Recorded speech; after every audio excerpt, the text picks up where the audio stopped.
Hey, what's up, everybody? Welcome back to News Toast. And, it's been a really fun weekend, in large part because of that Xbox showcase. We always talk about the Gamers Holiday on this channel, and we've mostly gone through the big events minus Nintendo. We're still waiting for their Direct. Hopefully, we'll get some information on that soon.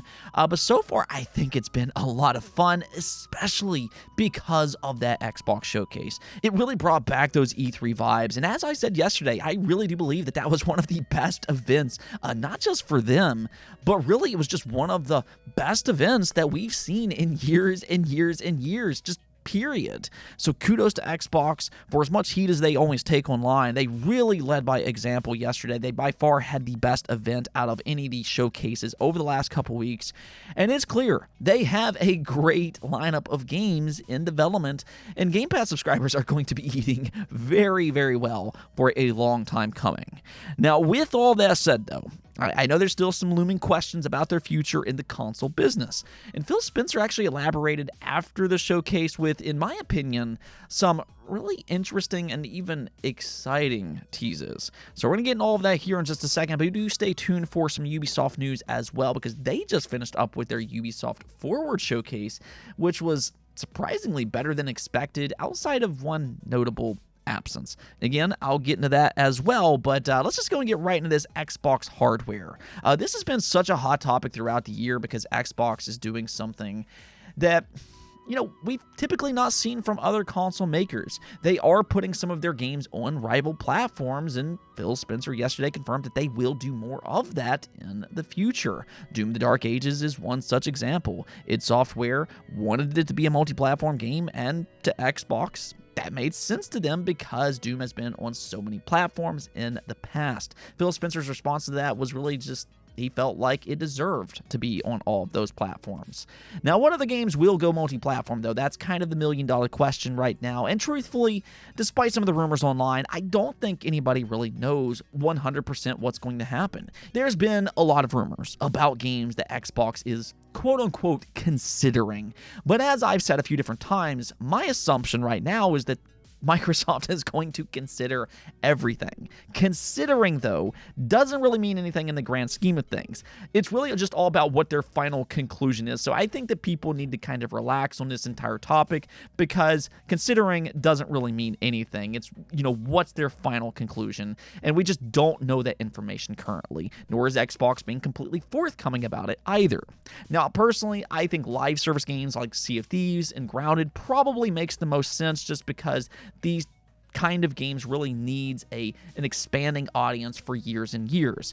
So something like State of Decay 2, that is one that I'd personally keep an eye on. They could bring that over to PlayStation and then use that as almost a lightning rod for State of Decay 3 when it eventually releases for Xbox. That's one direction that they could take with that series. But as this plan unravels, one thing really seems to be clear here. Xbox still 100% believes in consoles, and exclusives will be a part of their future. Games like Perfect Dark, Fable, and Gears of War E-Day all appears to be Xbox exclusives. And in fact, Phil Spencer, during an interview with IGN, actually said something that really surprised me. He mentioned that as of today, they have more Xbox console users than they've ever had in the history of Xbox. So this kind of goes against what a lot of people online assume about Xbox consoles, that they're in this bad position. Now, I don't know what metric Xbox is using for the number that they just gave, but clearly their console business is important to them, and that's something that he really emphasized throughout the day. It's a major driving force for their Game Pass subscriptions as well, and that's all the more reason that they're going to invest in exclusive games, and also, yes, future hardware as well. In fact, he was asked about hardware, and more specifically about the rumored Xbox handheld, and this was Phil Spencer's response. So we should do a handheld. I think we should have a handheld too. No, I don't want to say anything, but the future for us in hardware is pretty awesome, and the work that the team is doing around different form factors, different ways to play, I'm incredibly excited about. He was then pressed a little bit further on the potential handheld Xbox, and he was asked if this hypothetically exists, would it be a streaming device or would it play games locally? and he responded by saying, "What I'm finding is that I like my ROG Ally, my Lenovo Legion Go, my Steam Deck. I think playing games locally is extremely important." So, I mean, yeah, he didn't flat out confirm anything here, but you can kind of read between the lines here. It really kind of feels like this was a soft confirmation that they are working on an Xbox handheld, or at the very least, they are interested in making this work for them. And even better here is that he highly suggests that if they do make an Xbox handheld, it'll be more akin to a ROG Ally and a Steam Deck than, let's say, something like the PlayStation Portal or the Logitech cloud device that was released a while back. Whatever it will be, it will play games locally. So yeah, for all of those concerns out there, we are going to get more Xbox hardware, we're going to get another home console, and more than likely an Xbox handheld as well, which is something that a lot of us have always wanted. I know I have, and that would be super exciting if they do announce an Xbox handheld in the future. So I mean, I know their strategy is different compared to what we're used to seeing in the console space. We're not used to seeing a platform maker release various games on rival consoles, but in a weird way, when you see their lineup of games and just how many games they have in development, and a lot of those games I assume will be exclusive, I feel like they still have an enticing future for their consoles despite this more multi-platform strategy. Now, can this approach be successful with their future consoles? And that all remains to be seen, but as long as they still make exclusives for their consoles, which it seems like they very much have that in their plans, then I think that there is still plenty of reason to be attracted to their consoles, especially, with the combination of something like Xbox Game Pass as well. Let me know what you all think about all of this, though. I feel like there's going to be a lot of different opinions on this, so do let me know what you think about this. Do you like their future plans right now, and do you think that it can actually work or not? Now, we also got the Ubisoft Forward showcase today, which was surprisingly pretty good if you're interested in either Star Wars Outlaws or Assassin's Creed Shadows. They revealed some lengthy gameplay for both of those games, and despite the stream being super low quality, unfortunately, I'm sure they will have a better quality video sometime soon, so make sure to go check that out if you're interested.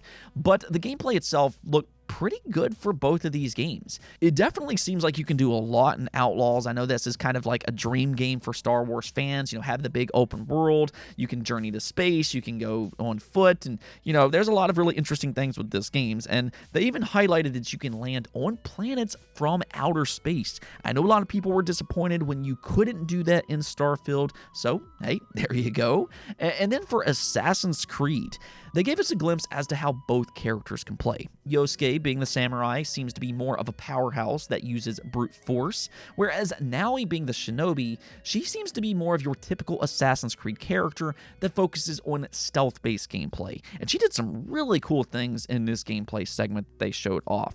They had her stab somebody through a wall, and even had her go underwater and breathe through a straw. It was pretty cool to see what all you could do with her, and I do gravitate more towards her style of gameplay, so I did like that aspect. I guess that's kind of the thing about this reveal, though. Going into this event, I wasn't entirely sure how they were going to do this dual protagonist approach, but I guess for at least certain missions, you can choose which person you want to play as. Do you prefer that more straightforward approach, or do you like that stealth-based gameplay? And well, the choice will ultimately be yours depending on which character you choose. I mean, I guess if anything else, that could add some replay value if you want to see both sides of the coin. Outside of Assassin's Creed and Outlaws, though, the other big announcement here was really for the Prince of Persia franchise. The Lost Crown, which released earlier this year, is set for a new story DLC expansion that will release this September, which, hey, I'm all for that. The Lost Crown really has kind of proven to be one of the better Metroidvania games, and during a year where we're still Silksongless, it's nice to see the Lost Crown come in and give us that great Metroidvania gameplay that we desire, and that will continue on this September. Now, for those waiting for an update for the Sands of Time remake, however, it was kind of here. They confirmed a 2026 release window, and even though the teaser didn't really show us all that much, it gave me the impression that it's going to be a more realistic game in terms of its art style than what we previously saw, which, as you all know, a lot of fans really did not like. So if you wanted a little bit more of a realistic look, maybe this teaser will get you a little bit more excited. My only thing about this showcase, though, and it really surprised me, but we still surprisingly don't have any kind of information for the Beyond Good and Evil remaster that leaked late last year. I mean, at the time, Ubisoft confirmed that it was going to release in the early part of 2024, but it's been completely absent this year. So I thought they would, possibly reveal it here, but I guess not. More or less, though, it seems like this game got delayed. Now, maybe we'll get it during the second half of 2024, but, even then, for them to still not reveal any kind of official trailer, I don't know, it just kind of strikes me as a little bit strange. This would have been the perfect time to give us some kind of information, and the only thing that I can think of that makes sense here is that a lot of people weren't really happy with the leaked images that popped up last year. There was a lot of concern when those images first leaked, and even though Ubisoft deflected and said those images don't represent the final product, I almost kind of wonder if the reason they delayed it is to fix it up a little bit more after hearing those fan reactions online. I mean, that's just me speculating. Who knows what's going on with all of this? But it is very strange that Ubisoft has been so silent about this game ever since those leaks, despite previously saying that it was planned for early 2024. Anyways, though, that's going to be it for this video, but let me know what you all think about the Gamers Holiday so far. Give me a letter grade for the Ubisoft Forward Showcase, and just let me know, are you having fun this year? But until next time, peace out.